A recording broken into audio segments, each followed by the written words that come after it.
The EMA goes to... How do you know when the world is ready for a new idea? I'm lucky to walk away from here unharmed today, but the creatures in the ocean can't. No group has had a larger impact on the thinking Americans bring to the environment. And let me tell you about hybrid cars. Great. Very pretty. Thank you so much. This has already got a leg up on the Academy Awards just by virtue of the fact that there's no dance numbers. I don't feel like anybody should receive an award for being decent to the environment. Thank you to Al Gore for scaring the poop out of me and my friends. Look at that.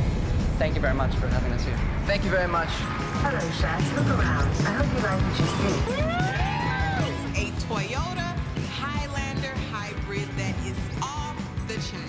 I care about the environment. I drive a Prius. I'm really very grateful to be here accepting this award. Please welcome Emma's recipient of the Corporate Responsibility Award, Jeff Skoll. I am Jimmy Kimmel for the new Lexus CT Hybrid. You're getting a brand new 2012 Toyota Prius V. Are you idle? What the frack? What the frack? It truly is an honor to receive Emma's green seal of approval. Who would have guessed that my baby eating her diaper would inspire me to build a company that would lead to tonight's awards? To our babies, we pledge to watch over you. Thank you to the Environmental Media Association. Yeah, that's why we traded our old Prius in for the new one. Our mission has always been communication.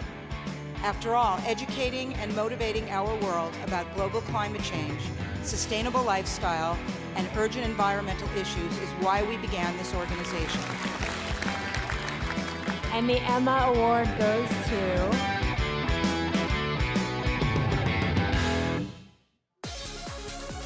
Ladies and gentlemen, welcome to the 25th Environmental Media Association Awards. And now, please welcome the president of EMA, Debbie Levin.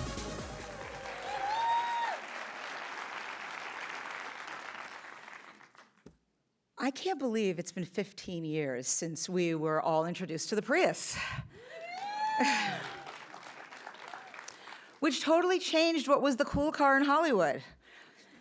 And 25 years of the Environmental Media Awards. 25 years, everybody. Welcome, and thank you all for being here tonight. Every year is special, but tonight is a bit remarkable in a bunch of milestone-y ways. 25 years, and tonight marks the beginning of a new phase for the Environmental Media Association. Our first quarter century was spent talking about environmental issues. Now, through technology, we're focusing on the solutions that we have to offer. With the power that our industry has with our voice, we can educate the now very small global community through an EMA channel of communication, inspiring action about sustainable choices. And that channel has changed. It's not limited to only our industry. The channel is open. After 26 years as an organization working exclusively with the entertainment industry and NGOs, we're opening up general membership so that our content and messaging can not only instantly be shared, but activated to the world that Gen Z now controls. Yeah, Gen Z. Gen Z. A culture that has no screen bias and wants to truly engage with information from every source available. So, as of tonight, you can, and of course you all will, join EMA and become a member, an EMA member. Woo! Actually, that's why we sprung for Wi-Fi in the theater tonight. So go for it. As our organization goes national, so will our EMA Garden program. Now called #GreenMySchool, we have found our partner with plant-based food company Gardein. Yay. And in January of 2016, we'll launch our nationwide campaign to bring celebrities back to their hometowns to build organically grown gardens in the elementary schools that they grew up in.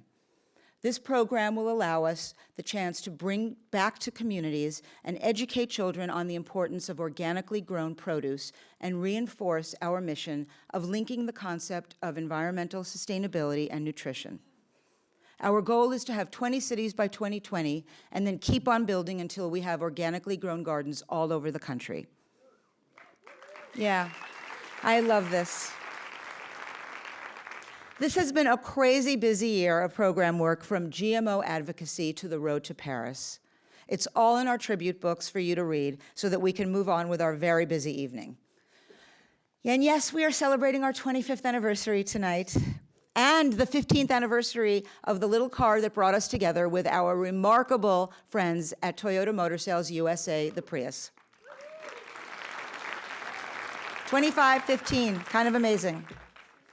We have an understanding and a trust that is so rare and precious, and I'm sorry, I have to say this, organically allowed us to achieve success, to authentically support each other's missions in a way that is unique enough to have landed us in the pages of countless business and trade articles. We're so proud to be a small part of history that is celebrating the 15th anniversary of the car that we helped bring to the Hollywood community. We also have the Mirai here that's ready for the road, and we debuted it at the EMA Awards last year, but tonight you can actually buy them. The zero-emission hydrogen fuel cell electric vehicle is available, and to be perfectly fair, I didn't have any time, but I am getting mine next week. I was going to get it this week.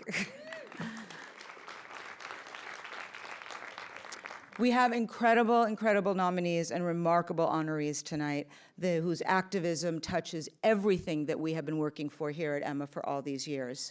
We have been blessed to work with the most passionate environmentalists in our community, individuals who understand that their voice truly can make substantial changes.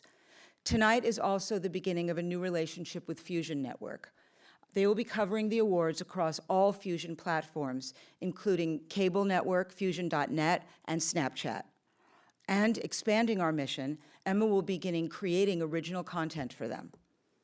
I want to thank our staff and our ever-growing fantastic team of strategic advisors that have been helping us with not only this incredible night, but with our constant program work. Our founders, for their love and friendship and unwavering partnership. Jeff and his iconic, inspiring participant media that works with us and treats us like family all year with literally every program that we do. And our board, our fantastic board, who step up for every issue and support us with their presence and strong voices. They are right there. Thank you to our exiting board officers for their long and loyal service, and welcome to our incoming officers. Thank you, David, Carla, Francis, Amy, Constance, and Lance, for your time, wisdom, and passion that is now guiding us to a whole new vision. And Asher, who came to help his exhausted mother, and because of his vision, enthusiasm, intelligence, and focus, frankly, has made me much, much more tired. So let's get this evening going. Help me welcome 10-year EMA board member and chair of our Young Hollywood Committee, one of the kindest and most talented men in our industry, who I was privileged last December to be able to cry at his wedding. Please welcome our host, Lance Bass.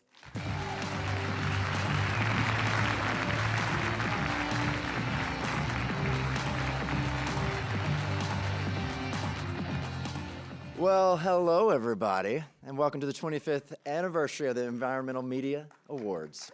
Yes, so exciting, come a long way. Nice global warming we're having tonight, too, right? It's hot. All right, 25 years. Now, if you're old enough, think back 25 years.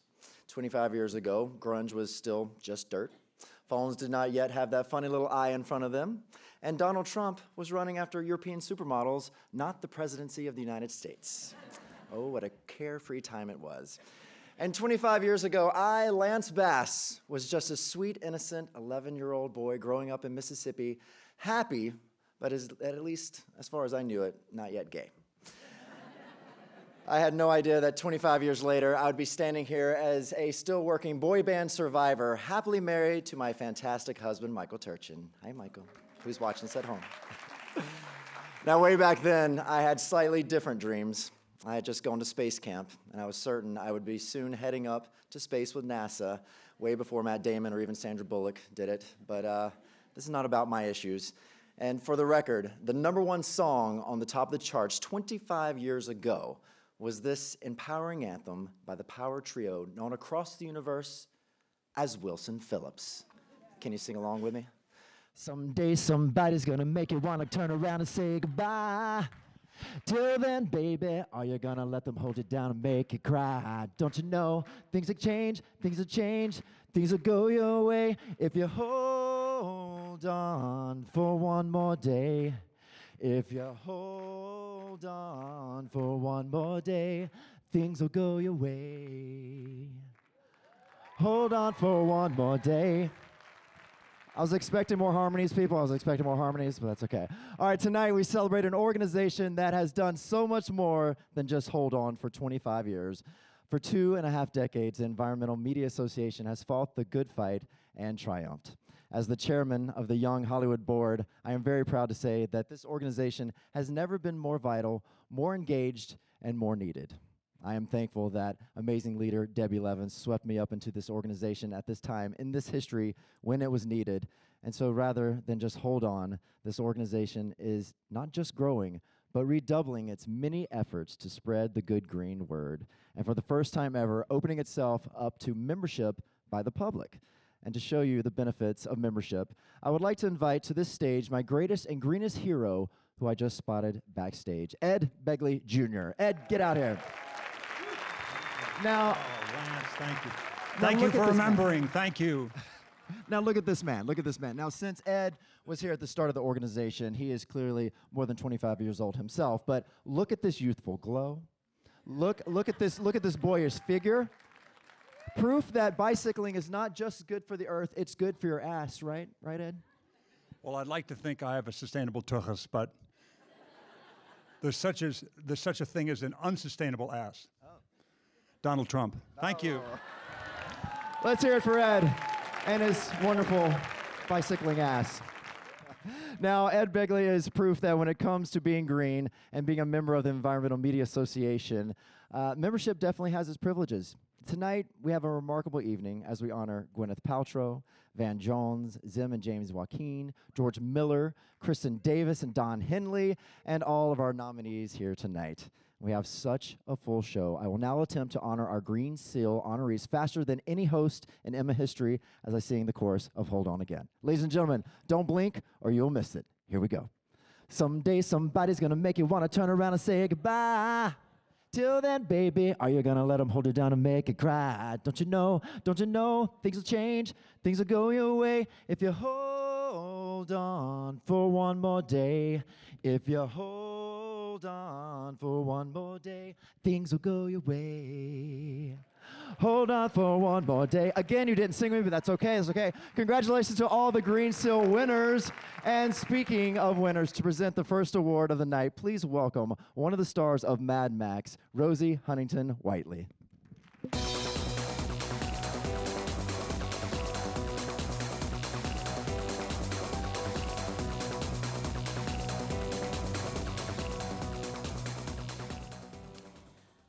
How can you not be totally mad for an inspired filmmaker like Dr. George Miller?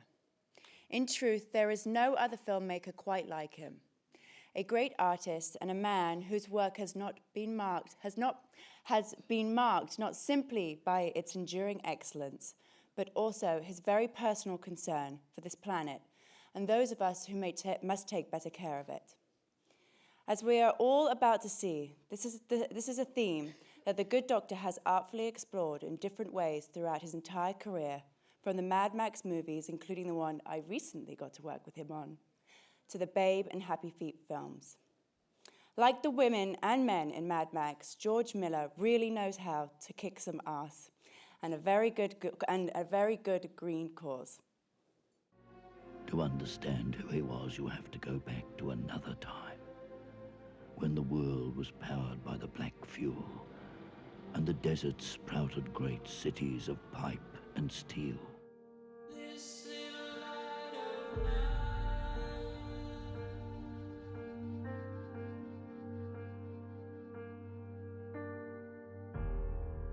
At no other time in his short life had the pig wished more that his words could be understood by humans.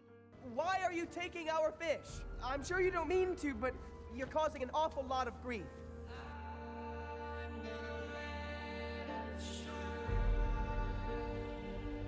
It's coming. Get ready. Yes. Yes. Do not, my friends, begin become addicted to water. It will take hold of you, and you will resent its absence.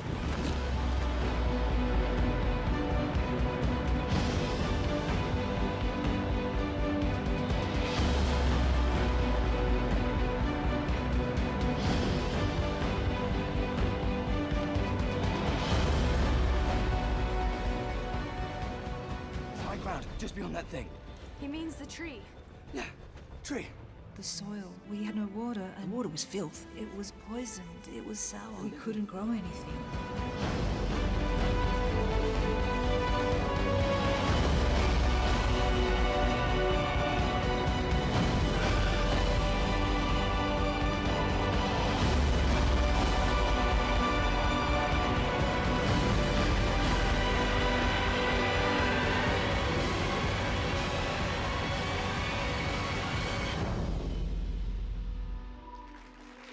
It is my honor to present the EMA Lifetime Achievement Award to George Miller.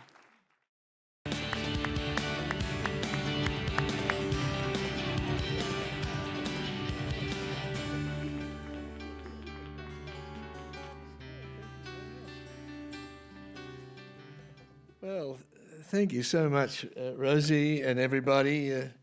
It's a long way from Africa, isn't it?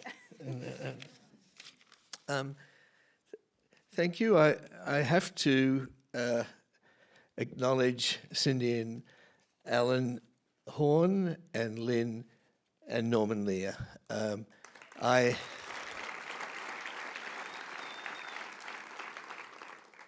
And of course Debbie and everybody, you incredible cohort of people who are doing this sort of thing. This is really putting back. I've thought about this award, and I've thought about why I would be receiving it. And it's a lot to do with the fact that I grew up in a remote rural town in the outback of Australia. And where there are big skies and endless flat earth, and we played in the bush with the indigenous kids, and we got to understand the rhythms of the land. And then later on, I got to know a lot about the Great Barrier Reef, that massive coral reef that's under threat down the northeast coast of Australia. And I also had a medical education, and to the extent that medicine is a science, I got to understand a lot about scientific methodology and principle. And I understand, for instance, that when you get in an aeroplane, you're there because of Newton and Bernoulli and little bits of Einstein and a whole lot of scientific endeavor. It's not, an aeroplane does not fly because of someone's opinion or ideology. And the same with our cell phones and just about everything else that privileges us as human beings on this planet today.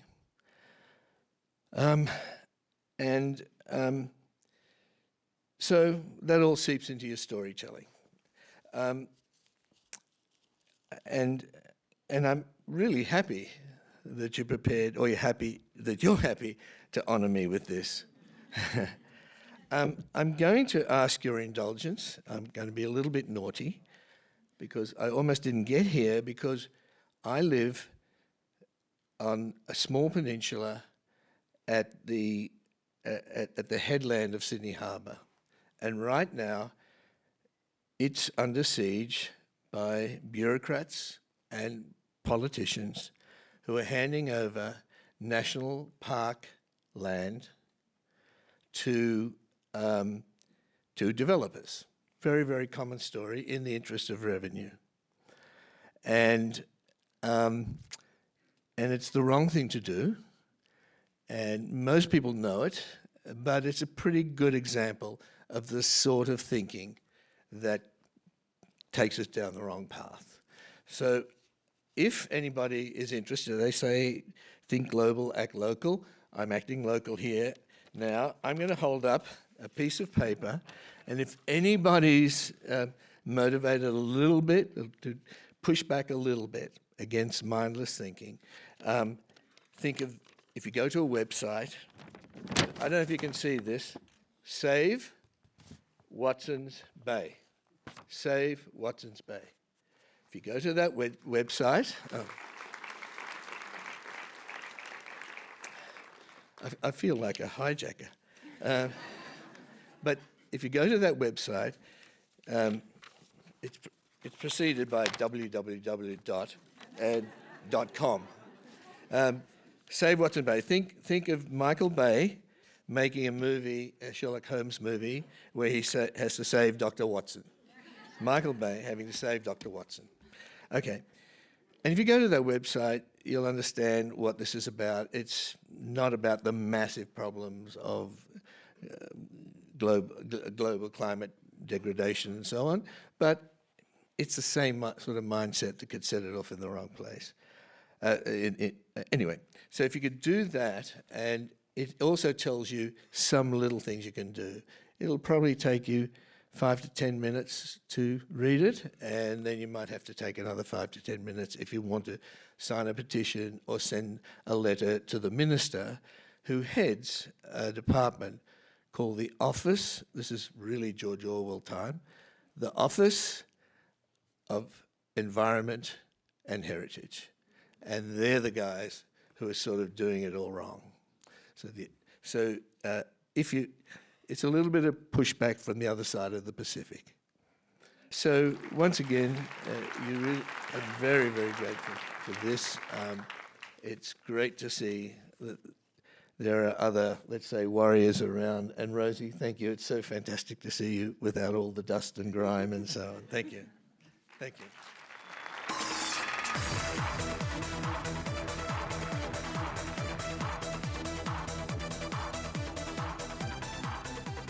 Now to present our next award, 2 EMA board members who are never bored or boring, Constance Zimmer and my female significant other, Emmanuel Shariki.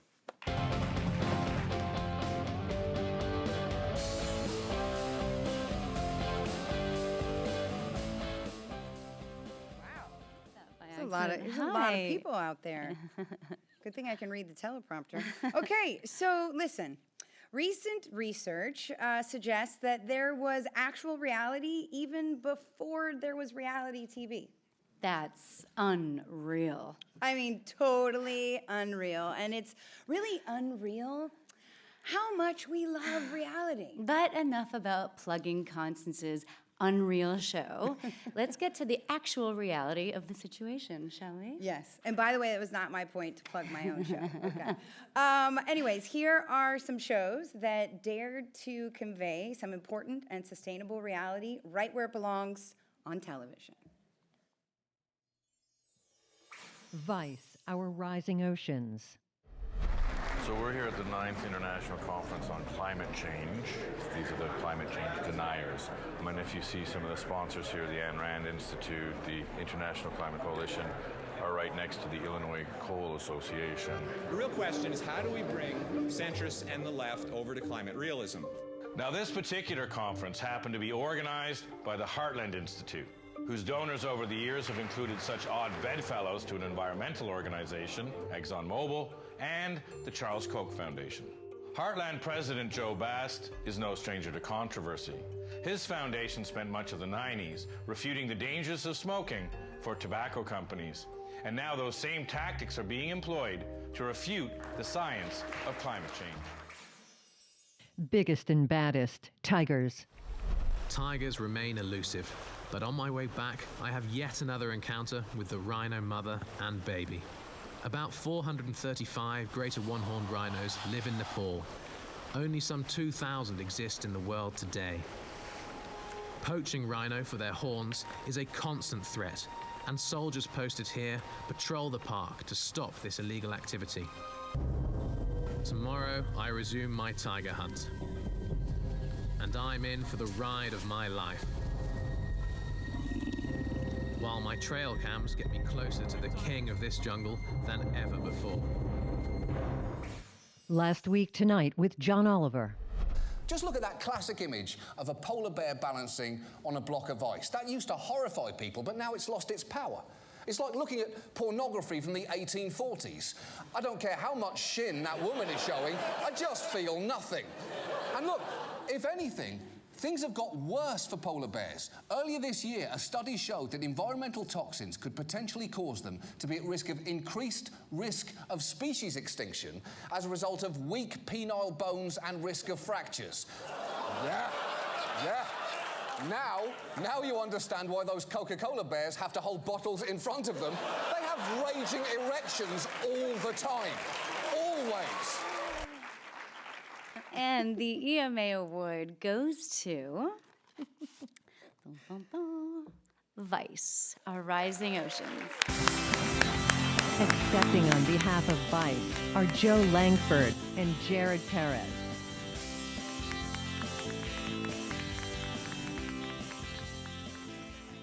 We're editors, so we don't get out much. So this is pretty cool. Yeah, this is an incredible honor. On behalf of everybody at Vice, our deepest gratitude to the Environmental Media Association. Year in, year out, you've recognized us for our work and showing us that these are stories that we need to tell. Special thanks to our team at HBO, Nina Rosenstein, Mike Lombardo, and Richard Plepler, who have been so supportive of our show and have just continued to give us this outlet to show these things to you. And of course, our fearless leader, Shane Smith, the host of this documentary, the reason that me and him are here today, and we're able to show this to you, who gave us this great opportunity. As editors at Vice, it's our job, editor, nervous. As editors at Vice, it's our job to take stories that our producers find and shoot and turn them into compelling films that both can entertain our audiences, hold their attention, and more importantly, inform them and hopefully inspire them to act. We spend a lot of time in dark rooms. Thank you for this, EMAs. This is a great honor. We're accepting this on behalf of everybody that works on Vice HBO team back in Brooklyn, New York. It's a wonderful team. And I thought I just wanted to read tonight, Eric Rignot is the glaciologist featured in our documentary about global climate change in Antarctica. He's an expert. And he saw the piece, and he said he watched it with his children. And he wrote an email to us, and he wrote, quote, "My kids told me, 'What are you going to do about this, Dad? We can't solve this problem.' I thought, wow, we're already one step ahead. I told him the first step is to realize and accept that we have a problem. Once most people agree we have a problem, then we can fix it." Later he writes, I do not know how to say this, but Vice helped me understand how to approach this, or at least recognize that we scientists kind of suck at communicating our science to the public. And yet convincing the public, especially the young people, is a critical step for our future. So I think everyone in this room can relate to that message, and I think everyone here is, I'm just honored to get this award, and I just hope that we can just keep coming back. Thank you very much.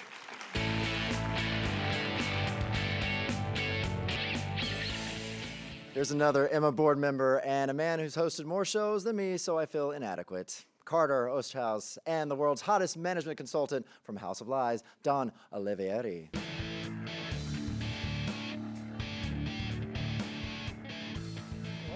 Tied together. Well, thanks, Lance. Appreciate that. You're doing such an amazing job at hosting so far.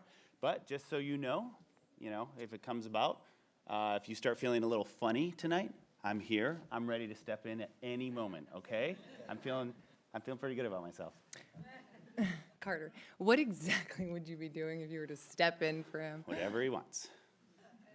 Whatever he wants, yeah. Like what? Like a massage? A massage? I could do a massage, yeah. Massage? Is that cool? Because I'm feeling a little funny.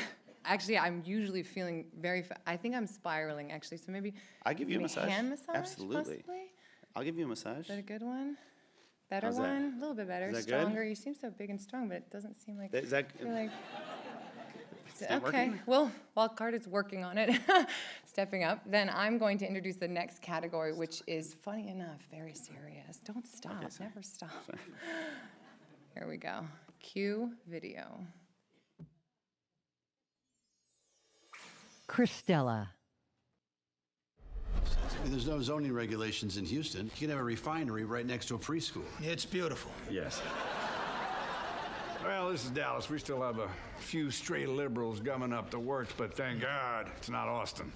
But their misguided love of nature and preschoolers, Austin. Well, hunters are good for the environment. I think this guy would disagree. Bob's Burgers.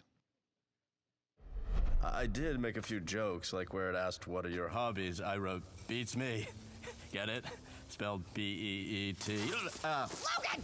Let me tell you something. Spending time in the garden has helped me realize a few things. We need to go outside more, okay? Why don't we go on walks? As a whole society, people should go out on walks, and people should garden. Bob, I hate to interrupt your flow. Great speech, though. Great speech. The Simpsons. Homer, turn off that horrible machine. You don't know anything about hydraulic fracturing. You've just been brainwashed by liberal TV shows who use fracking as an easy bad guy. But it can save this country. Our water was on fire. Wait, I finally get what you're saying. Fracking is great, but the only place it should ever happen is in other people's towns. And the EMA Award for television episodic comedy goes to... Oh, that's sweet. Let you do this. Keep massaging me, please. I can't open the card. Everybody's waiting. Everybody's waiting. The Simpsons! Accepting on behalf of The Simpsons are Yardley Smith and Matt Selman.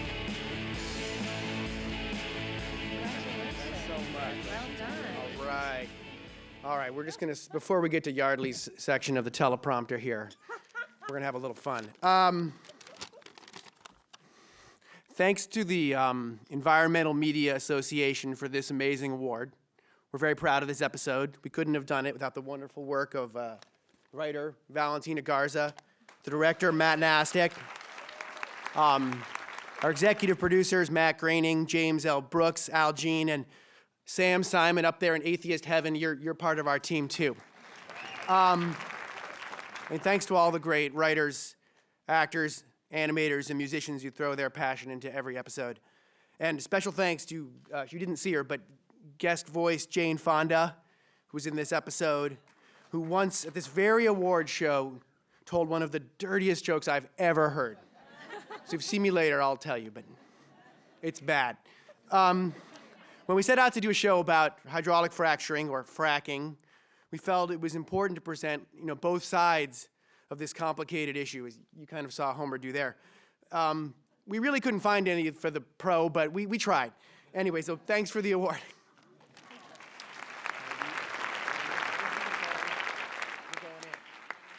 I guess I'm just going in. Oh, there it is.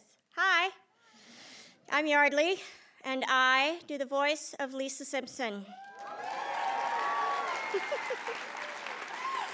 Thank you. She is the greatest character on television, if I do say so myself. I would say that even if I didn't play her. She's that awesome. So thank you for that warm welcome. I'll let her know.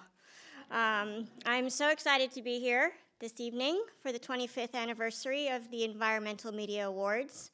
You know, The Simpsons and the EMAs grew up together. Back when we both started, George Bush I was president. The Earth was 1.25 degrees cooler. And Fox was a struggling network with terrible ratings. Oh, how 2 of those 3 things have changed.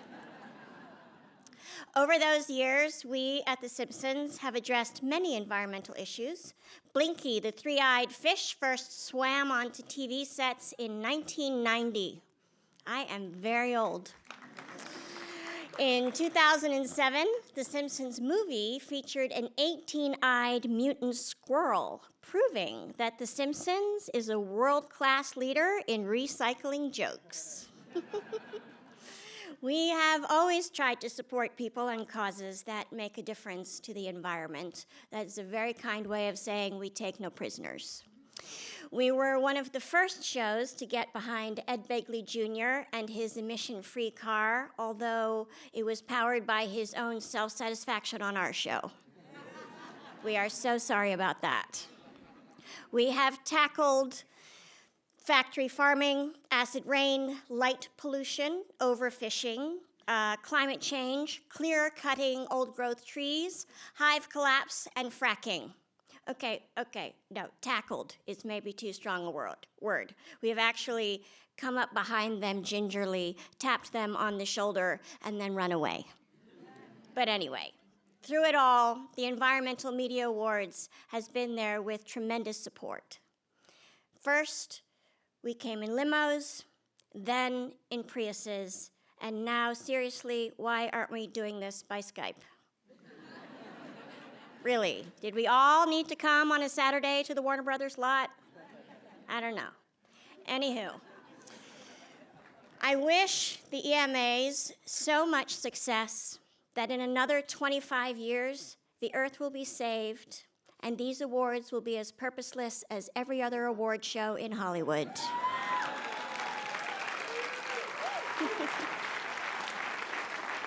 Thank you so very much for having me. It is a great honor, and though I have to say I got more laughs at the High Times Award. Anyway, congratulations to the EMAs, and thank you for giving us another award. We've been nominated 17 times, and now we've won 7 of those times, so that is a huge, huge honor. Thank you.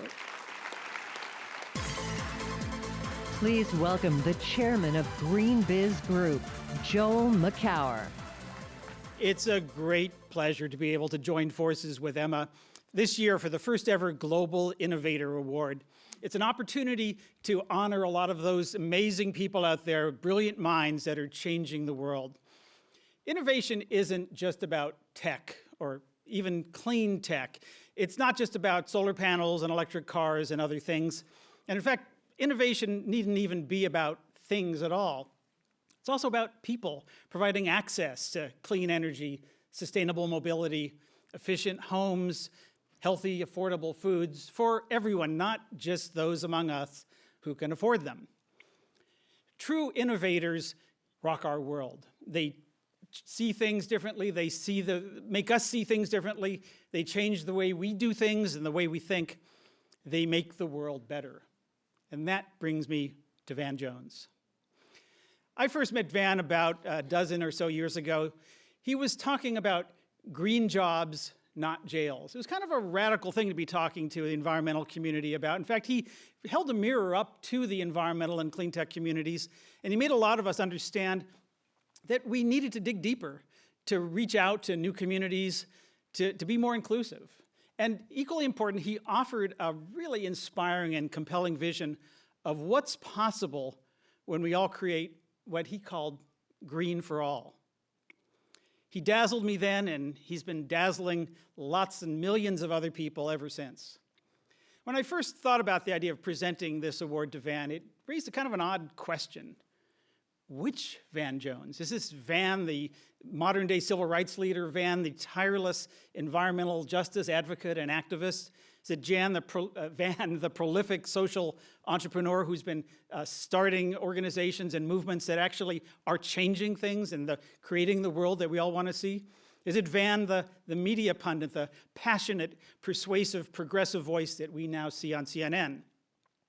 Of course, it's all of the above. What makes Van Van is his ability to integrate all of these things and more every day to every audience and bring them together, and in doing so, to inspire and incite us to show up, stand up, speak up, act up for all that sustainability stands for and truly needs to be.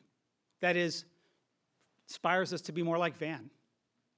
So for his vision and inspiration, it's a deep honor and with great admiration to present this first ever EMA Green Biz Global Innovator Award to Van Jones.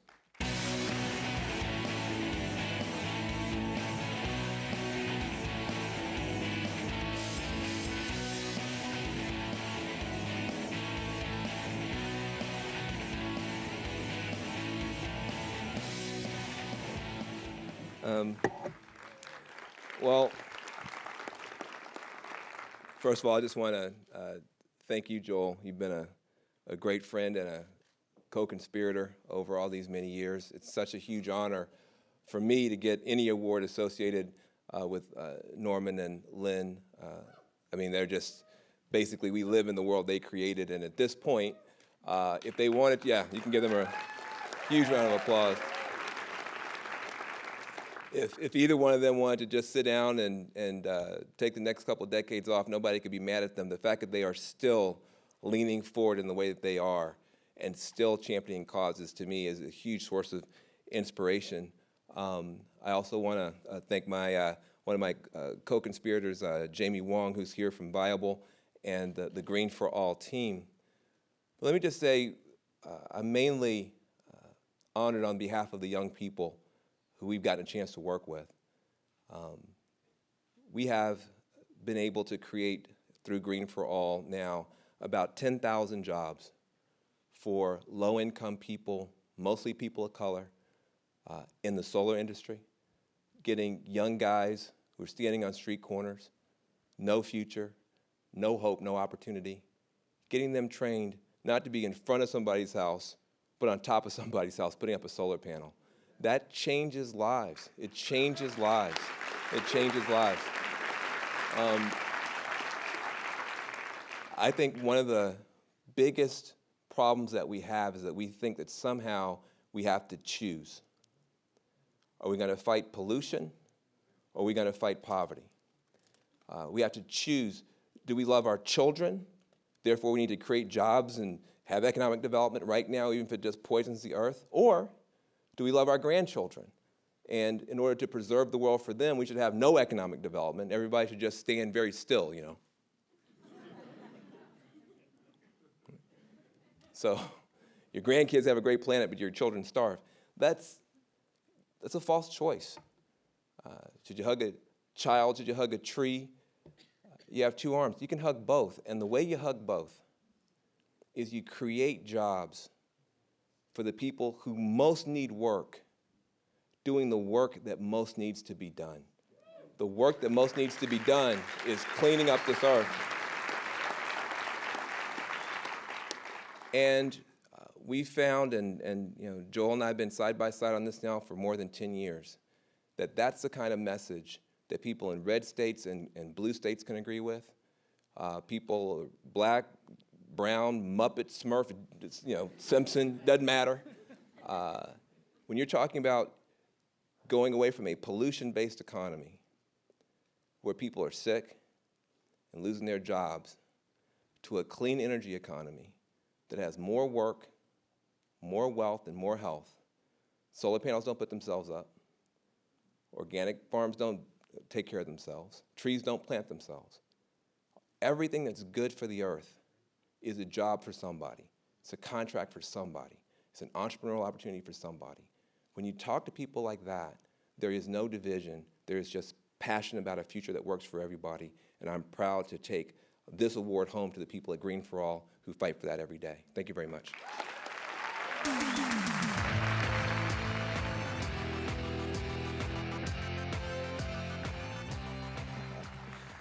As if we needed it, here's more proof that EMA has the brightest and most beautiful board in history. EMA board members Rochelle Lefebvre and Darby Stanchfield.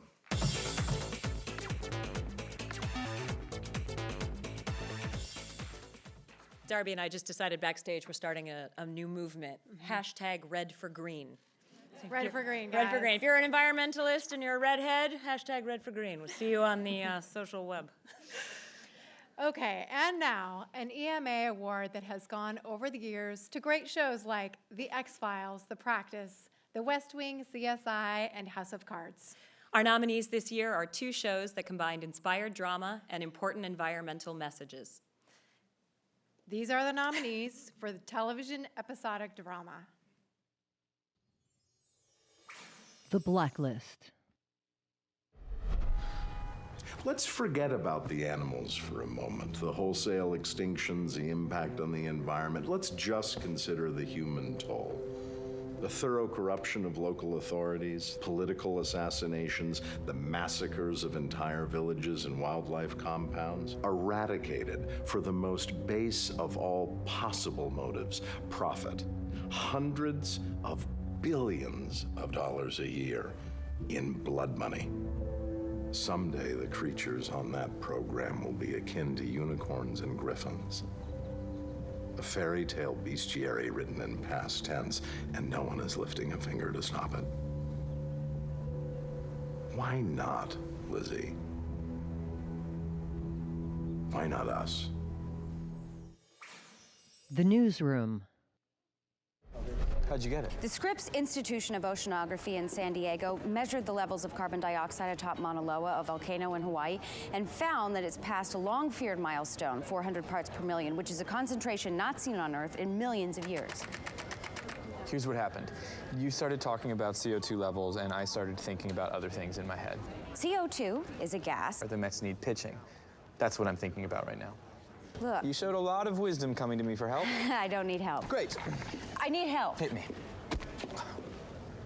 Scientists believe that humanity is precipitating a return to those conditions, only this time. Billions of people are in harm's way. Yes. And the EMA Award goes to The Newsroom.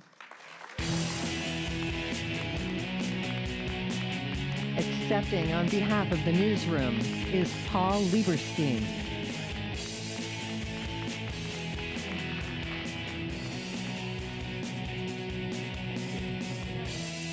Thank you very much.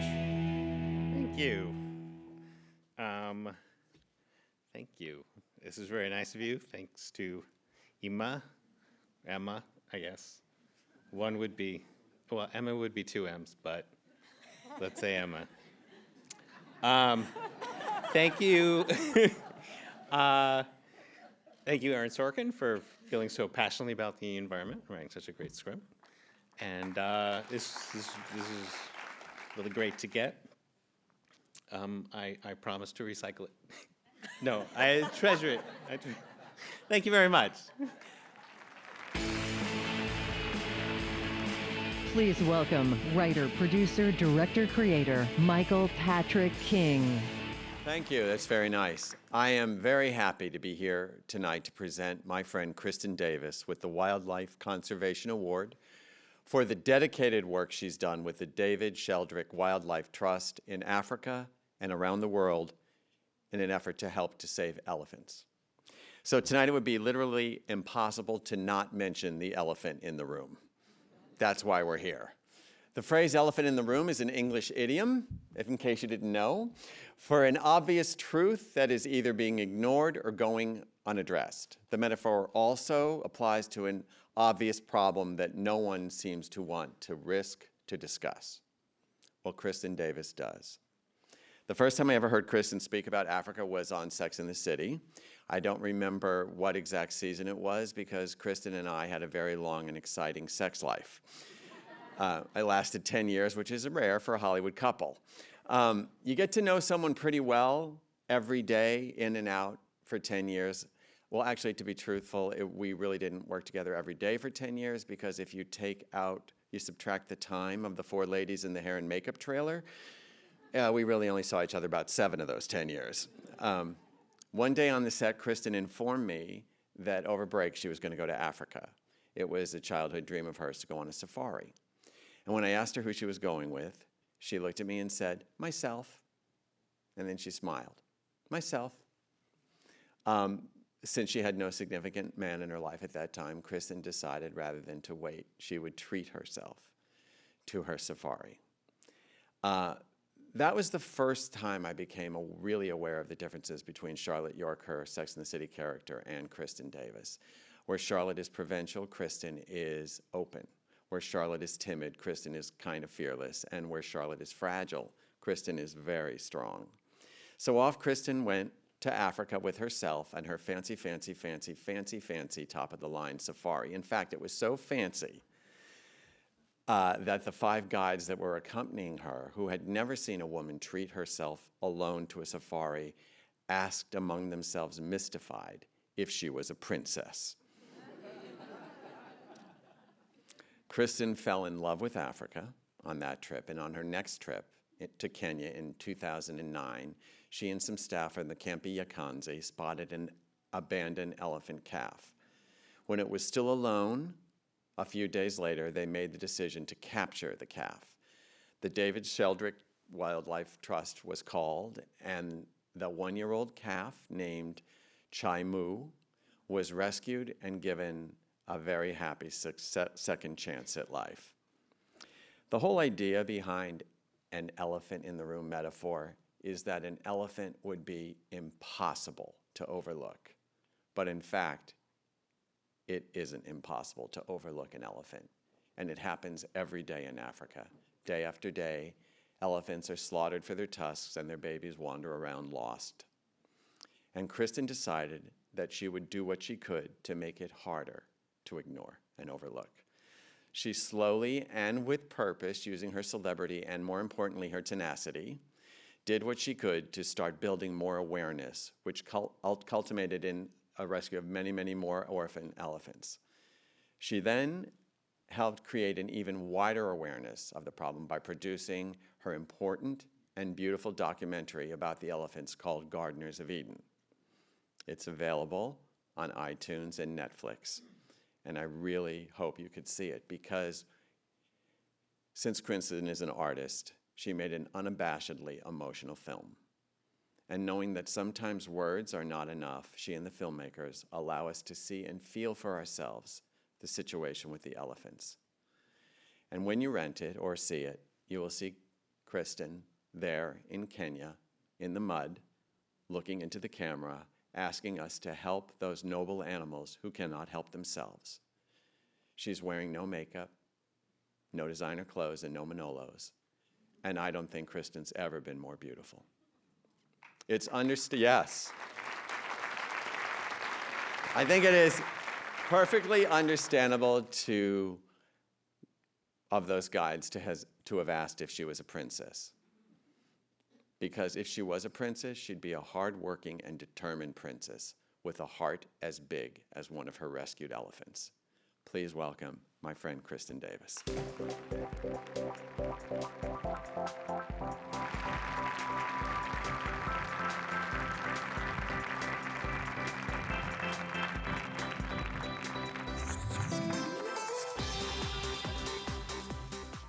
I'm going to have to pull myself together after that. That's what happens when you ask someone as insightful and intelligent and loving to introduce you. You cry before you start talking. I'd like to thank very much the Environmental Media Association, who has been, for 25 years, encouraging all of us in our industry to include the environmental stories that touch us in what we do in our day jobs. I also have to thank my team, the most loyal, incredibly generous human beings in our industry as well, without whom I would not have been able to do what I've done. I'm going to interrupt the speech I wrote just to mention, here we are, and we're talking about the environment and things that are very important to us, and I think it shows the generosity in our industry. And this man, he's just so special, and I don't think people really realize how hard it is to do what we do and be in the world, and then to, in addition, be loving and kind and generous and loyal and faithful and strong, strong allies. And that's what I see in our industry, and that's what I love so much. We're very lucky. And we're very lucky also that we get to tell these stories to the world. It's a privileged position to be in. And he told the story of my first safari very accurately. Everyone in Kenya thought I must be insane, is what he didn't say. But I did fall in love, and I went back, and in 2009, I had the incredible good fortune to be able to help rescue an orphan baby elephant. And we were in Kenya, where everyone knows that if you do see an elephant that's alone, that's a baby, that they will not make it, and that you need to call Daphne Sheldrick at the David Sheldrick Wildlife Trust. So we did, and we got Chaimu, who you saw, to Daphne, and she's the first person in the world to figure out how to successfully raise an orphan baby elephant and reintroduce them to the wild. Very good, yes. She is a really incredibly inspiring woman. She has no formal degree. The only way that she figured this out was through trial and error over many, many years, and through her devotion and her focus and her love. She recognizes many other species as well. She's figured out how to do giraffes and rhinos and all kinds of things. She's really incredible. So really what I'm doing here tonight in accepting this award is representing the 250 rangers, vets, pilots, and the keepers who do the work of the David Sheldrick Wildlife Trust. Yes, thank you. Thank you. They actually risk their lives every single day to fight for the elephants. They are on the ground. They're on the ground in the war to save the beloved species from probable extinction in the next 15 years. Since I arrived here tonight, roughly 8 elephants have been brutally killed and their faces hacked off so that criminals could take their tusks. Not only did those elephants die, but any young elephant with them was killed as well. Any baby that they might have had is wandering around now without milk and will not live. The babies those elephants would have sired and then would have given birth to will no longer be. All because the powerful illegal network driving the poaching crisis is currently winning the war. And who are these people? They're international crime syndicates, drug traffickers, warlords, and terrorist groups. And they're mobilized to kill as many elephants as possible because ivory is currently worth more than gold. By selling illegal ivory, those groups are building their power and their resources. Meanwhile, the rest of the world largely doesn't even know this is happening. Most people are just focused on getting their kids to school, paying the bills, recycling. But my main message, and the reason that I do the work I do for the David Sheldrick Wildlife Trust, is so that everyone here who can hear me tonight needs to fight. We need to stand up and fight for what is beautiful in our world. We have to fight as hard as those criminals are fighting. And we have to fight out of love, not out of hate and not out of greed. Because if we don't, we won't just lose elephants, we will lose our own humanity. I'm here tonight because I know an incredible woman named Daphne Sheldrick who has devoted her entire life to this fight. And I ask you to stand up and fight with us because together we can win. Thank you.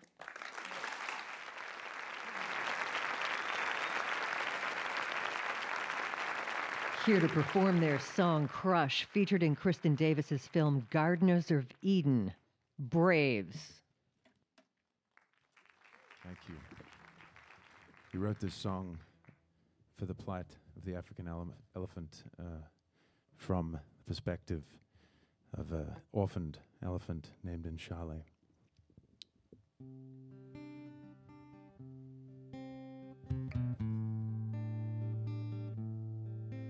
Are the rains ever coming? Did you ever dream that you'd take a life? You say that you love me. Isn't that my blood drinking up your knife? You crush me, I'm fever dreaming, weak in the knees, I'm barely breathing. Protect me, don't take another piece of my heart, so we crash. Turn me to idol, cut me from the gold that you consumed, dear. Keep me on the mantle, give me a surprise just to show you care. You crush me and I'm fever dreaming, weak in the knees, barely breathing. Protect me, don't take another piece piece of my heart, so it crush. You go and sever me to profit me. Oh, I wanna tend to your garden. You traffic me to comfort me. Why won't you just let me be wild? Charlie, poison me with that rose. Give my orphan child out to run and hide.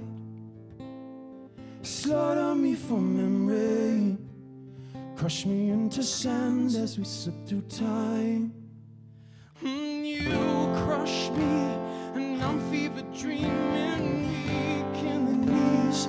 Oh, barely breathing, protect me. Don't take another piece of my heart.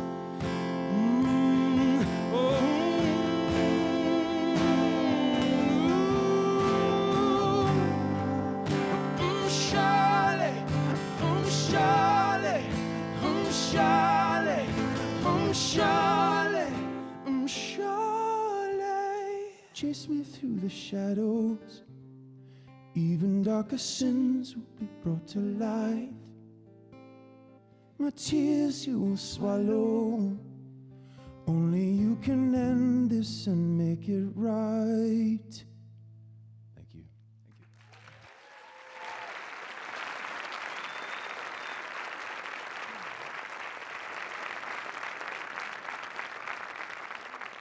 Great song. Thank you, Braves. All right, as you all know, we are in a severe drought, and we're sure you're all doing your part at home to conserve as much water as you can. But there is one super easy thing we can do right now and have a huge impact. And you don't even have to leave your chair. Take out your phones right now, and I promise we're not asking for money, so take it out. There we go. All right, so hold up your phones. Get ready to text something. All right, I'll wait a little bit because I'm going to do it with you too. Get the phone up, getting ready to text. All right, so text the word water to 77177. So water to 77177. All right, do y'all do it? All right, wonderful. Now we've just restored 1,000 gallons of water to a critically endangered river. Yeah, now how did that work?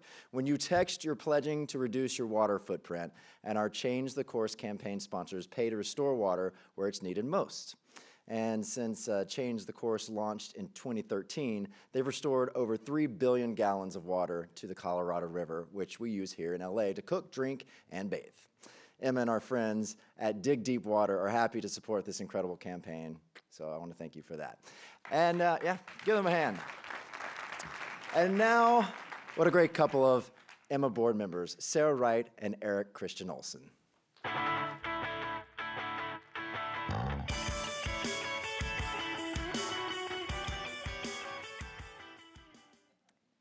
To quote our son's favorite doctor, Dr. Seuss, adults are just outdated children. Good doctor has a point, and that's why we should honor children's television that speaks to what our kids really need to know about the world they're going to inherit. So let's honor 3 of the shows right now. These are the EMA Award nominees for children's television. Clangers. Major casts his mighty magnet toward the nest. Oh, his line is stuck. It's a whopper. Well, look at that. That's one way of cleaning up the trash in space. Dora and friends into the city. Today is the beach cleanup treasure hunt. We're picking up the trash so that everyone can come to a clean beach. Clap with us. Hola, hola, hola, bienvenidos. We're so very, very happy to see you. Soy Dora, and I'm with my friends. We're here todos juntos cleaning up the beach. Together all for one, that's how we got it done. We helped out everyone, all for one. Miles from Tomorrowland, junked. Aw, Dad. No need to toss this, kiddo. I can use it for my newest invention, the Recycleizer. Cool. What's it do? It turns trash into energy. Here, check it out.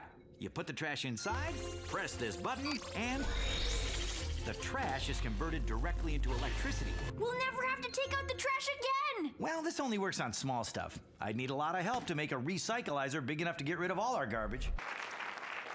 And the EMA Award goes to Miles from Tomorrowland.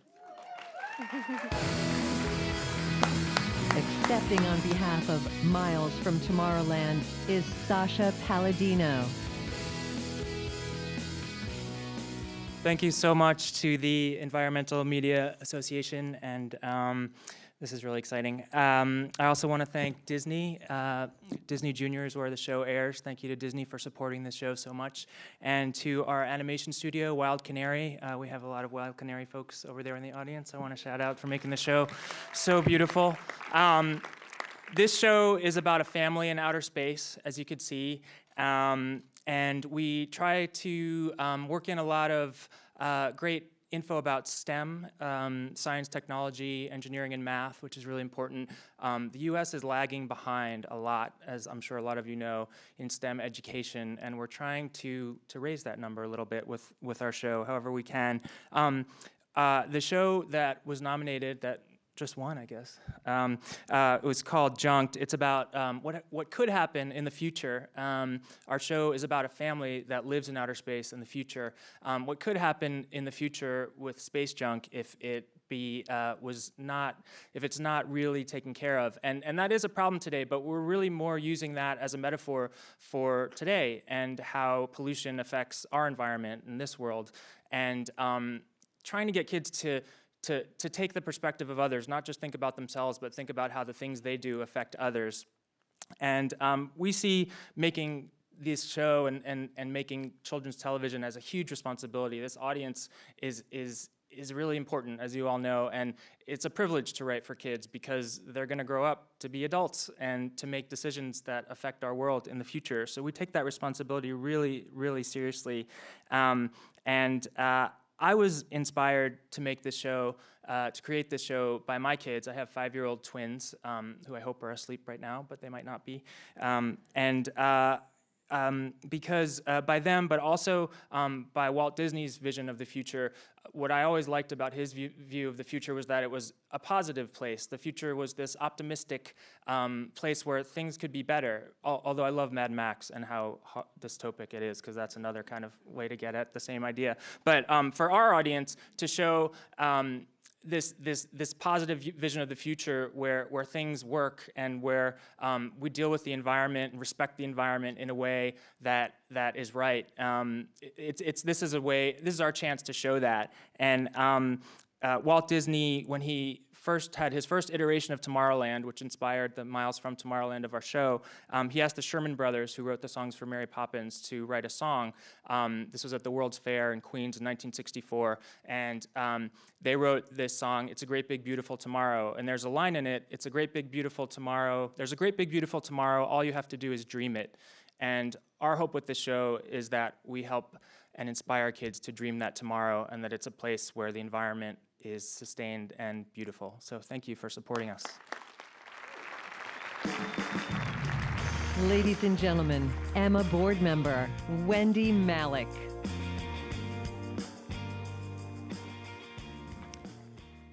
Sticks and stones may break your bones, but words can break your heart. No songwriter does that quite like Don Henley. Those are lyrics from Don's poignant new album, Cass County, that just debuted at #1. The latest effort in a body of work that has endured now for 4 decades. But Don is so much more than just a great musician. Tonight, we are honoring Don with the Mission in Music Award for a lifetime of environmental achievement, including his remarkable work with the Walden Woods Project, which, like Emma, began a quarter century ago. Don and I go back even further, to the good old days, to a time that marked the end of my innocence, or what was left of it, to what is commonly but often hazily remembered as the 80s.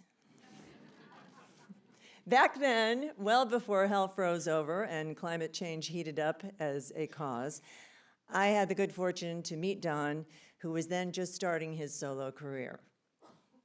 Now, Don had always been my favorite eagle, which gave us something in common. We became friends, and it was very clear that Don was not your typical rock star. He was more a thoughtful and sometimes brooding poet than a flamboyant frontman for a rock and roll band. He had a sensitivity to the world around him and an uncanny ability to observe and listen and tap into our collective unconsciousness. That quality has allowed Don to give voice to the emotional upheaval of our times and become one of America's most enduring troubadours. The songs we love from Don reflect the man, his strong moral convictions, his sly wit, and his often profound wisdom. After my marriage and his long-term relationship came to an end, Don and I spoke at great length about love and loss and how to live with grace and integrity in challenging times. One night at dinner, I told him about a book that our mutual friend Mary Kay Place had given me by Matthew Fox, in which he wrote about the importance of forgiveness. And I was so moved when Don's next album, The End of the Innocents, came out and featured perhaps the greatest song ever written about forgiveness, called Heart of the Matter. Somehow that song became an anthem not just for me, but for so many of us, because that's what great poets do. Don is many things to many people. He is a rare and wonderful friend to have in this world, one who had my back when I really needed it, and who I know has done the same for countless others. You don't want Don as an enemy, trust me. Don is a great husband and father who has found the peace and gratitude, thanks in large part to the love of his life, Sharon, and his kids, one of whom is here tonight. And Don's commitment to the environment is a natural part of who he is and where he comes from. As you can hear loud and clear on his Cass County album, Don is a country boy from East Texas who's long had a strong connection to the land. Just listen to his song, I'm Praying for Rain.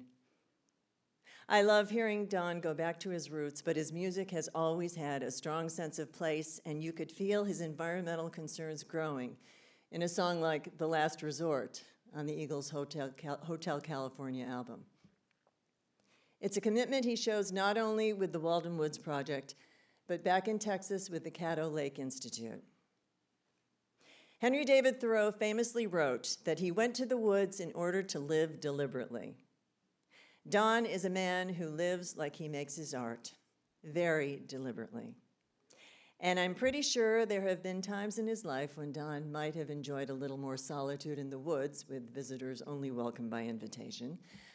But as we are about to see, Don's powerful connection with conservation and the Walden Woods runs very, very deep.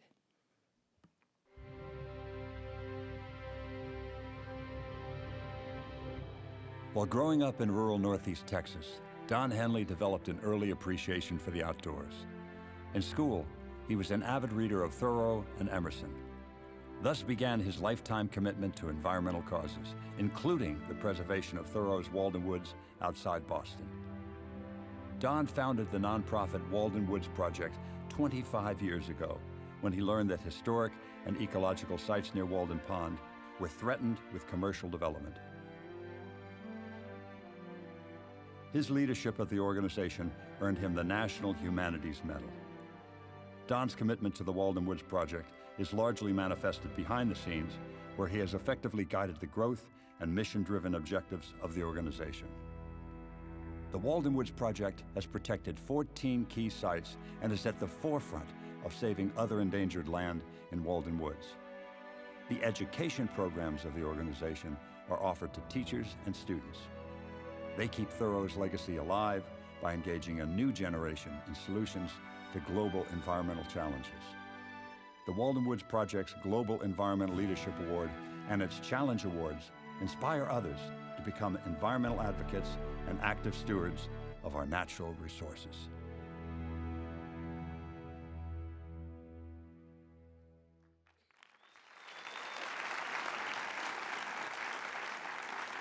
Ladies and gentlemen, on behalf of the Environmental Media Awards, I am thrilled to honor a great man, a great artist, and a great friend who has lent his eloquent voice to express the truth about not just our human condition, but also our very survival on this planet. Don Henley.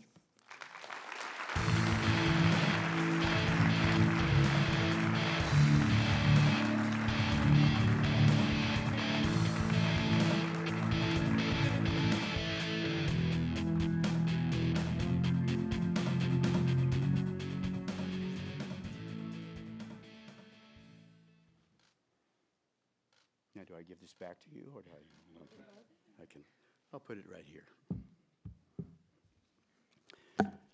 Don't worry, I've cut this in half.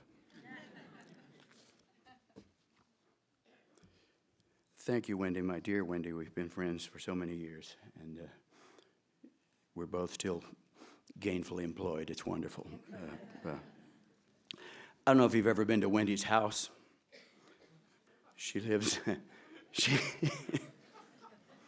she lives a lot like Henry David Thoreau. You have to get there by pack mule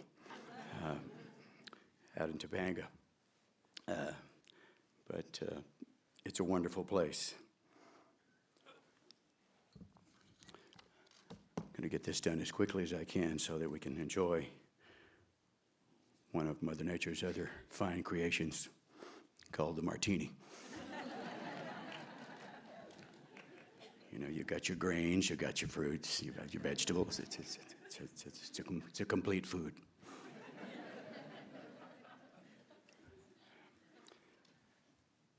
On July 4th of 1845, the day before the anniversary of his brother's death, a 27-year-old man named Henry David Thoreau, and that is the correct pronunciation, by the way, he pronounced it Thoreau, who was considered to be something of an oddball by many of the citizens of his hometown of Concord, Massachusetts, moved to the shore of Walden Pond into a little cabin that he had been constructing since the spring. The cabin measured 10 feet by 15 feet, and it cost exactly $28, 12 and a half cents to build. I don't know how they got the half cent, but apparently in those days there were half cents. Thoreau lived in that cabin for 2 years, 2 months, and 2 days, gardening and bathing in the pond and walking in the surrounding woodlands and keeping a journal, which wound up eventually becoming a book called Walden, or Life in the Woods. Since its publication in 1854, this book has become one of the most extensively translated and widely read books in the world. A lot of people still ask, why is Thoreau important today? He is important because what he did and what he thought and what he wrote during the time he spent living in that tiny cabin in the woods became the very foundation of the modern environmental movement. And he is universally acknowledged as the father of that movement. His ideas inspired the creation of our park systems long before Teddy Roosevelt thought of it. Park systems at the national, state, and local levels. And his theories on forest succession are still a cornerstone of modern forestry. And the meticulous notes he kept on the seasonal cycles of plants and animals in Walden Woods are now being used to study climate change. He was one of the first people of European descent on this continent to put forth the idea that we are not separate and apart from nature or from the natural world. We are, in fact, not above it. We are part and parcel of it. We might be the highest form of life, the most evolved creatures on the planet, although some days a drive down the 405 or the 10 or the PCH might cause you to change your mind about how highly evolved we are. But we are nevertheless one with, and we are dependent on, the natural environment. Our entire global economy is based on it. Thoreau said, "In wildness is the preservation of the world." He exhorted us to live simply and to remain engaged in civic affairs. He valued higher education, human rights, and physical labor. My organization, the Thoreau Institute, is located in Walden Woods in the town of Lincoln, Massachusetts, which is adjacent to the town of Concord. We are located just a stone's throw from the world-famous Walden Pond, which receives over 600,000 visitors a year from all over the globe. Our mission includes preserving and protecting environmentally and historically significant lands surrounding the pond that figure prominently in Thoreau's writings, and we use those lands as a classroom to foster the next generation of environmental stewards. We have programs for students and teachers who come to us from all over the world, from as far away as Africa and from as near as the inner cities right here in the USA. We also maintain the world's most comprehensive collection of Thoreau-related materials, including manuscripts, signed first editions, and artifacts from Thoreau's life and work, most of which are kept in a climate-controlled archive right there on our campus. We are the only organization that has access to and uses the literature and the land that inspired it to educate students and teachers. The good people that run the organization here, the EMA, asked me why I became an activist. First reason is because I had extraordinary parents. My mother was a teacher. My dad grew up on a corn and cotton farm in Hopkins County, Texas, back when all the farmers were yellow dog Democrats. Texas has changed some since then. After I was born, 2 years after World War II, my dad no longer farmed for a living, but he was a master gardener, and he loved to work in the dirt. And I spent most of my youth outdoors, playing in the dirt, and roaming in the woods and swimming in the local ponds and lakes. And all this was thankfully before cell phones and computers and video games. In fact, we didn't even get a TV until I was about 10 or 11 years old. And I'm eternally grateful. I had a fabulous high school English teacher whose name was Margaret Lovelace. She taught for 40 or 50 years. Every one of her students loved her, even the ones that she flunked. And she taught us about great literature. I was inspired by the English Romantic poets. I also had some great college professors. And I also studied the English Romantic poets in college: Tennyson, Shelley, Keats, Coleridge, Wordsworth, Elizabeth Barrett Browning, as well as the great American poets Robert Frost and Emily Dickinson, all of whom had themes of nature running through their work. But Thoreau captured my greatest interest, because it was clear that he felt invited to observe the miraculous detail in nature. And he did not receive this invitation from Wordsworth or Milton. It came to him as part of his own genius. We need to understand that Thoreau received through Emerson and Coleridge, and through the Eastern spiritual books he read, and through Goethe and Schelling and other German writers, the doctrine that the spiritual world lies hidden or moving among or shining through the physical world. Nature is one of the languages that God speaks. He also spoke in Hebrew. New Englanders had always known that. But the truth of the soul's interior abundance, while not denying that, added that he also spoke the local language called nature. And this was true for me in Texas as well. In the late 1960s, when my dad's health began to fail, my interest in nature intensified as the so-called countercultural revolution of the late 60s blossomed, and the whole Back to Nature movement had begun.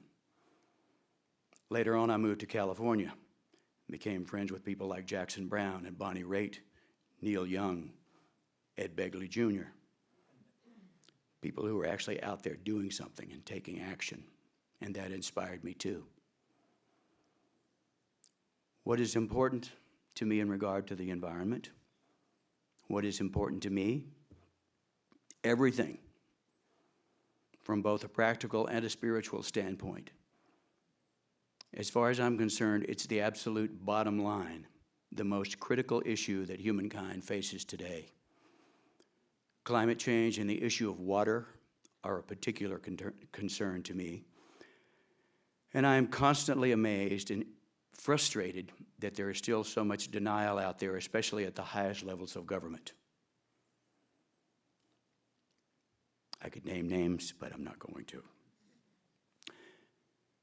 But I have children, and I take great offense that some of our so-called public servants in Washington are primarily there to serve the fossil fuel industry and thus endangering the future not only of my children, but of children everywhere. The science of climate change isn't controversial among scientists. It's only labeled a fake controversy among people of a certain political ideology which maintains that nothing requiring government regulation can possibly be real. And of course, the industries that pour tens of millions of dollars every 2 years into politicians that they own in DC. But more about that some other time. As my good friend Ed Begley stated in his wonderful narration of that video, and by the way, Ed is one of our finest board members at Walden. He is a man who walks the talk. He comes to board meetings in Boston from LA by train and bicycle. I hope to someday be as pure in the way I live as he is. But as Ed stated in the video, we have protected 14 key sites in Walden Woods, a total of more than 160 acres, which doesn't sound like much, but the entirety of Walden Woods is only 2,680 acres. So if you add our 160 acres to all the other parcels of land in Walden Woods that have been preserved by other like-minded conservation groups, along with the state of Massachusetts Department of Conservation and Recreation, you see that about 75% of Walden is now preserved in perpetuity for the enjoyment and enlightenment of future generations.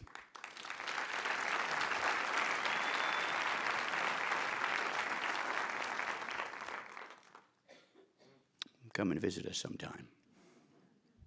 All that being said, our work at Walden is not finished. Even after 25 years, our mission is not complete.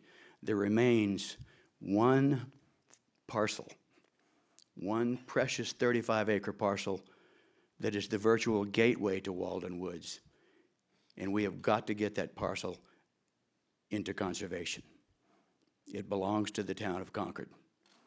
And we've been negotiating with them for years now. And someday we're going to get that parcel. And then our land acquisition will be complete and we can concentrate solely on education. Before I close, I want to thank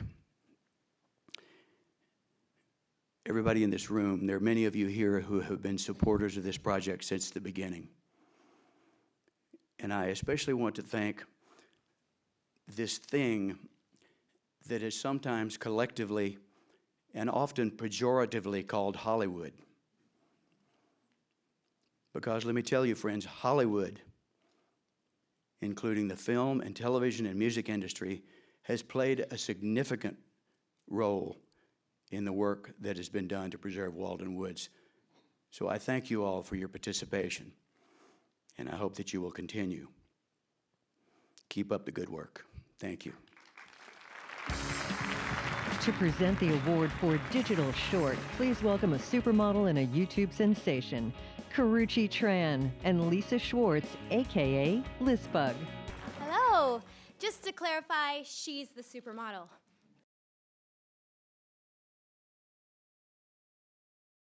First. So today, me and my new BFF are going to take the first organic selfie. Say green cheese. You guys, I'm friends with the supermodel. I'm going to tweet about it. Can you do the next line? Yes, of course. And girl, make sure you tag green for EMA. Duh. Ladies and gentlemen, these are the nominees for Digital Short.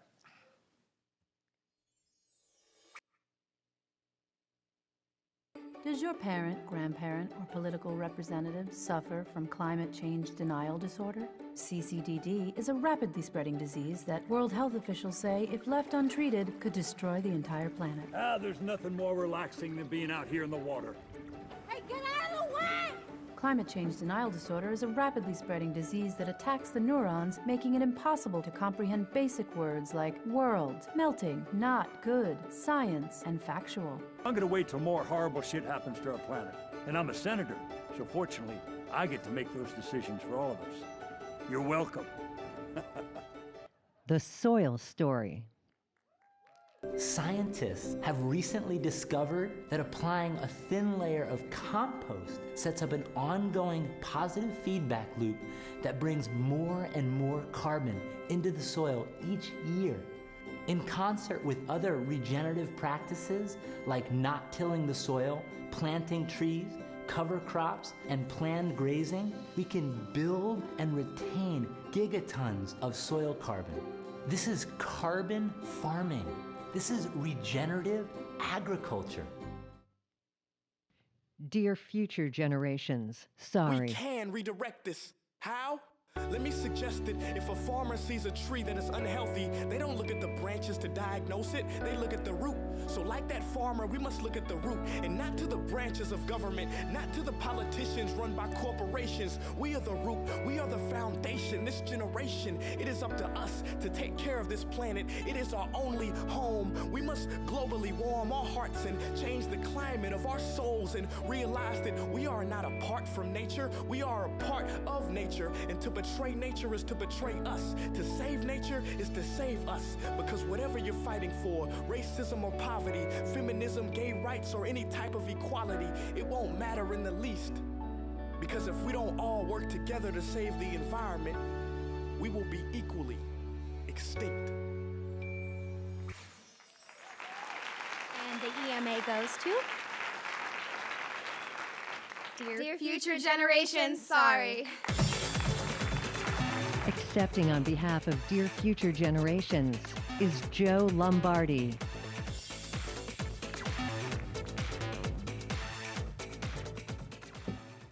Prince EA unfortunately cannot be with us tonight, but on his behalf, I'd like to thank the small crew we had to create this.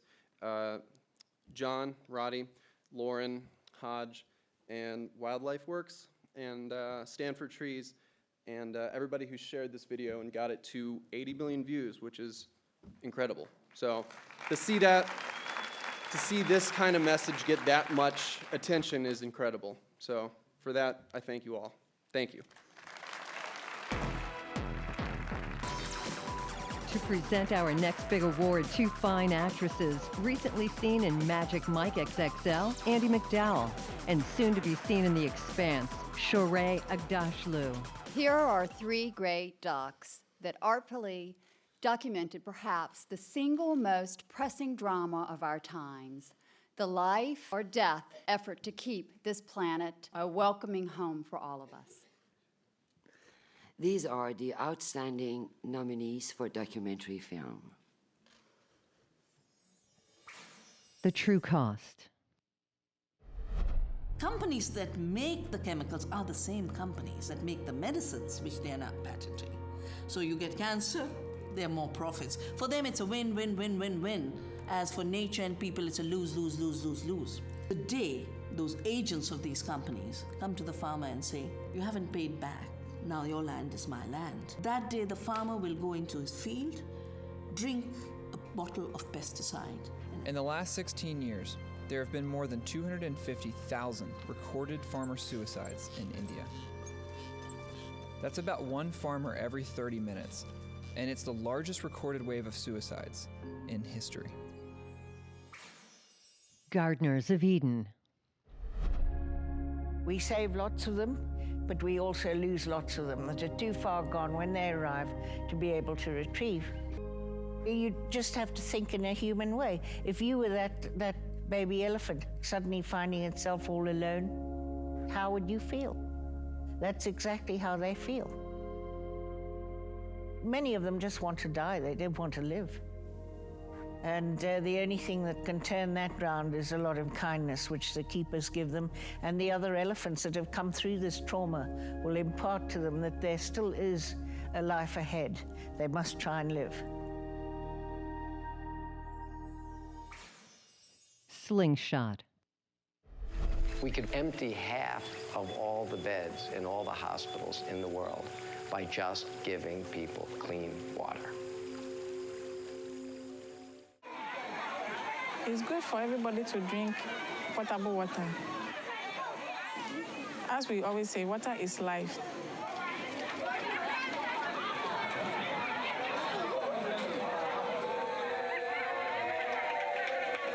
When the first images came back and we saw a crowd of excited kids smiling and laughing and watching these kids just guzzle this water down, everybody realized that our ideas are one step closer to reality. Virunga. J'ai accepté donner le meilleur de moi-même pour que la vie sauvage soit sauvegardée au-delà de toute pression, au-delà de tout esprit de recherche d'argent, au-delà de toute chose.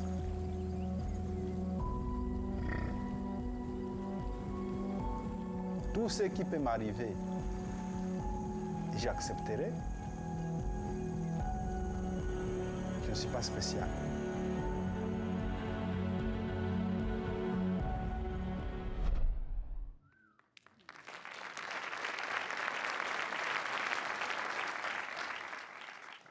And the EMA Award goes to Virunga.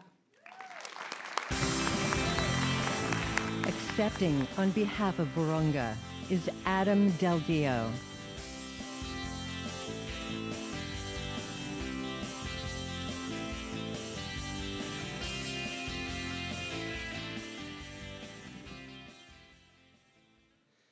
This is terrific.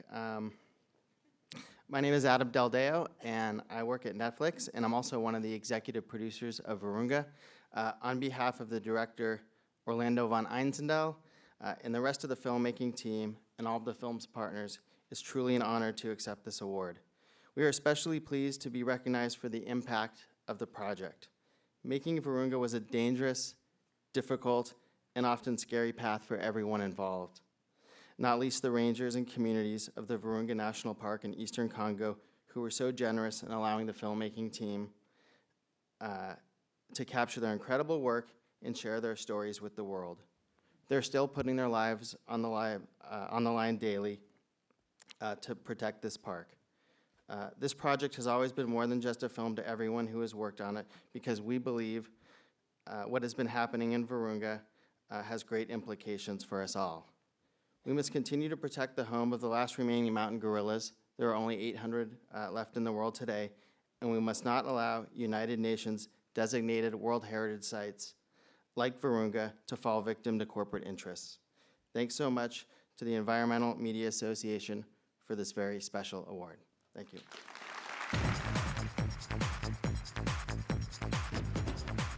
Ladies and gentlemen, please welcome EMA co-founders, Lynn and Norman Lear.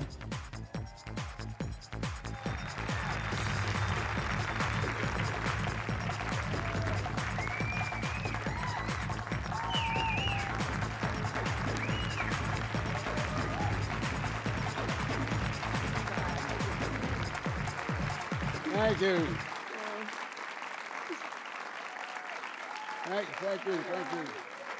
My God, what are you doing, standing? No. I can't believe it. Thank you. I want to mention Cindy and Alan Horn, who are here. Won't you guys stand up? Because we four did this together. Yes. Especially the ladies.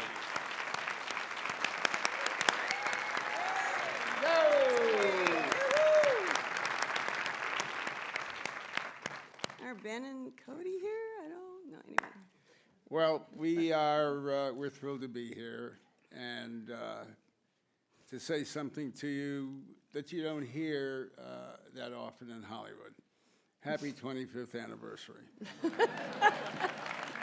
We were at the EMA podium, a podium like this, that very first year.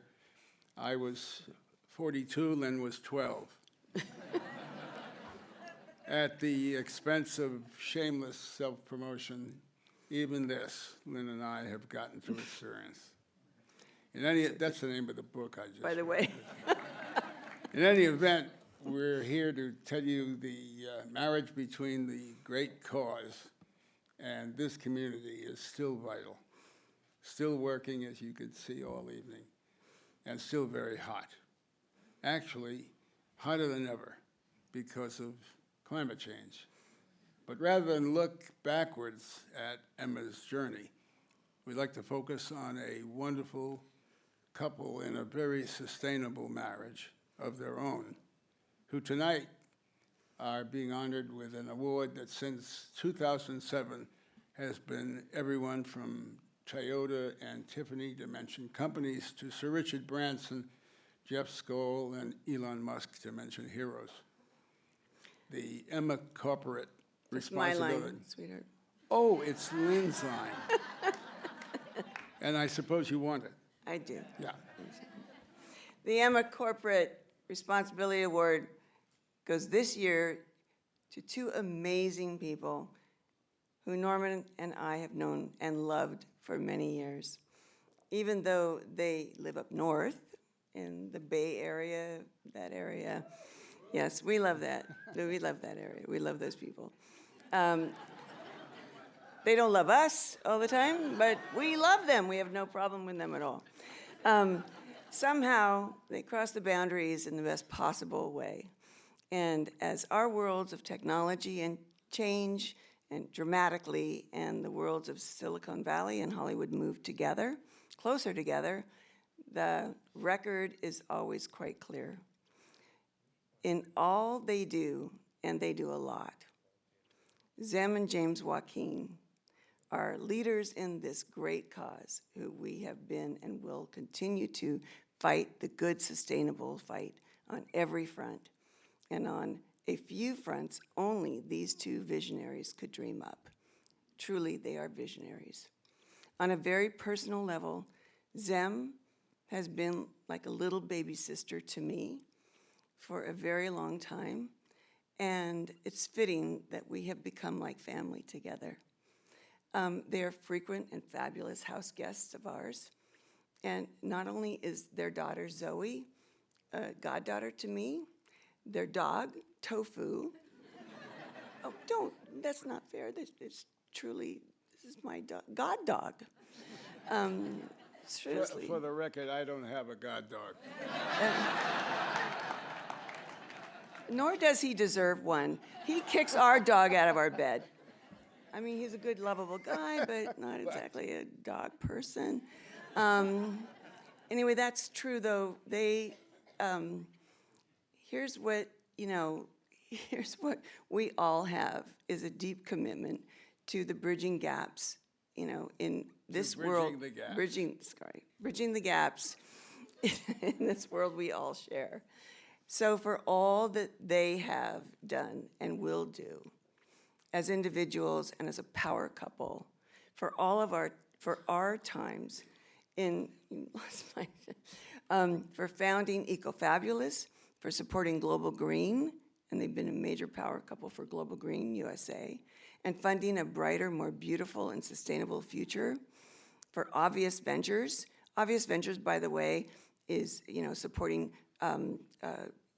major companies that are sustainable and profitable. And James is a major person in supporting this, which Norman actually did years ago too, but this is, a modern day company that is doing this in the world today. And it's amazing how it's come full circle and helping reinvent corporate responsibility here in the 21st century. So we are proud and thrilled to present this award for two wonderful, warm, forward-looking, environmentalists we love, who care, who dream, and who sometimes rap at weddings and at other events. So we are so proud to give this award to Zem and James Joaquin.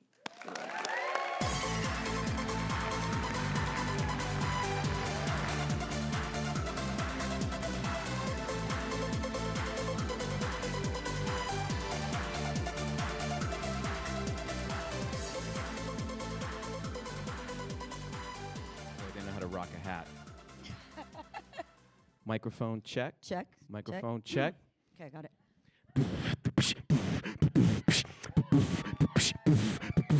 This rhyme goes out to Norman and Lynn. Every time you see him, you're sure to grin. When they're in your face, it's for the win. Win. We love them like they are our next of Kin. Together, we're ready for the eco fight. We're just getting started, so you better hang tight. Let's raise a glass for a really fun Night. night. Like Jimmy Walker, you're a dynamite.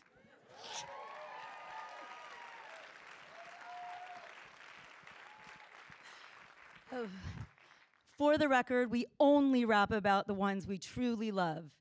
James and I absolutely love Lynn and Norman, who are role models for how to be responsible, thoughtful, and genuine individuals as a team who seek to improve the world in everything they do. They're also a tremendous amount of fun, even if they don't rap. Or maybe they do. We'll see later. Yeah.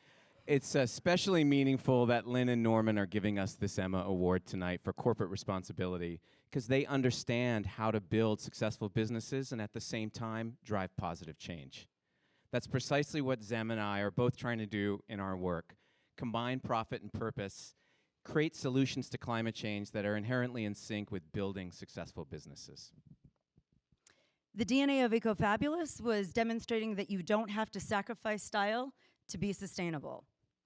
So for the last decade, I've been on a mission working to share that message with you, and that you can look good, feel good, and actually be good.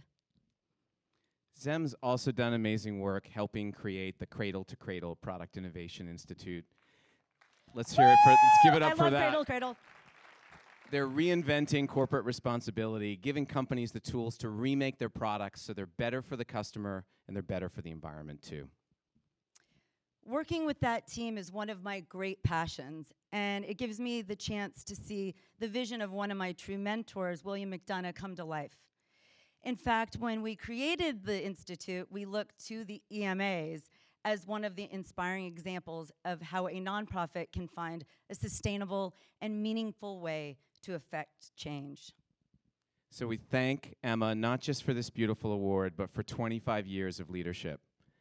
And props to Zem, who inspires my passion for fighting these issues on a daily basis. Like the tech nerd that I am, I think of our overlapping worlds like an eco-Venn diagram. Or a Van diagram. Tonight we'll call it a Van diagram. I like that. We love you, Van Jones. When Zem wanted to share with the world her EcoFabulous message, I was there to help her build her first website. And when I moved from being an entrepreneur to being a venture capitalist back in 2007, I was able to spot great investment opportunities through her EcoFabulous lens. For example, Zem's vision helped me find sustainable success stories like Plum Organics and O-Power. So the two of us, we go back and forth. Like rappers. Amplifying each other's commitment to this cause like the turning of an electric flywheel. Now, at Obvious Ventures, we work together with an amazing group of people building world-positive startups. I just think it's so hot when he talks like that. And not because of climate change. James and I are sharing a great sustainable conversation in our marriage, and it's not just with one another, but with all of you. In fact, I hope to see many of you at my upcoming conference, the Near Future Summit, in March of 2016, where we'll be presenting positive solutions to the world's most pressing problems. Obvious Ventures is the lead sponsor for the conference, and Lynn Lear is a key advisor, as are many people in this very room. Because, like Norman Lear, we like to keep it all in the family. Thank you all for welcoming. We're almost done. Thank you all for welcoming James and me so warmly into the EMA family, and for this truly great honor with so many other incredible honorees. It's really amazing. Thank you all. Thank you. Please welcome two EMA board members, Amy Smart and Stana Kadek.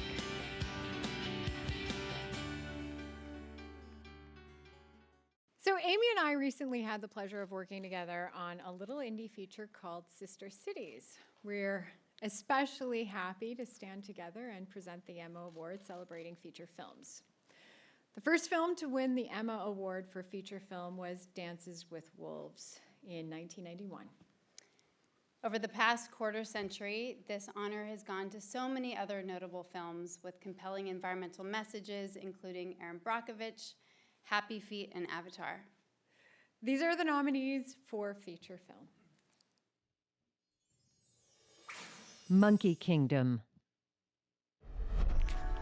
Maya has given birth to Kumar's son. Welcome to the world, Kip.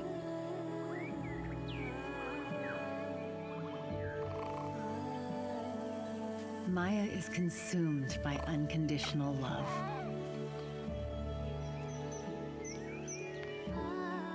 To keep her milk flowing, Maya no longer has the option of skipping meals. And with Kumar gone, keeping Kip safe won't be easy. Mad Max, Fury Road. I can't wait for them to see it. See? Say what? Home. The green place. But if you came from the west, you passed it. The crows. That creepy place with all the crows. The soil. We had to get out. We had no water, and The water was filth. it was poisoned. It was sour. And then the crows came. We couldn't grow anything. Where are the others? What others? The many mothers. We're the only ones left. Interstellar. Wheat 7 years ago, okra this year. Now there's just corn. And we're growing more than we ever have. Well, but like the potatoes in Ireland and the wheat in the Dust Bowl, the corn will die soon.